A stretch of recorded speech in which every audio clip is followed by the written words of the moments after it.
Soalan yang pertama, waktu sahur, waktu subuh dan waktu berbuka puasa.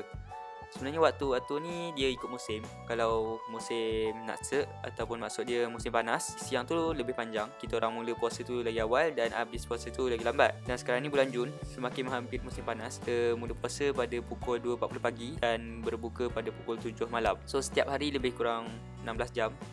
Lagi lama daripada di Malaysia, tapi kalau nak compare dengan Eropah, dia orang lagi lama lah.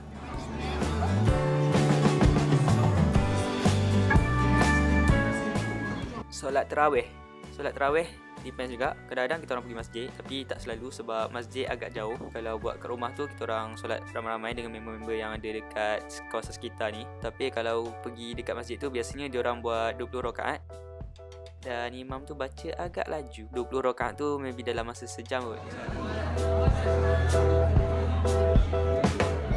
Cara orang Islam berbuka puasa di Jepun, kami makan.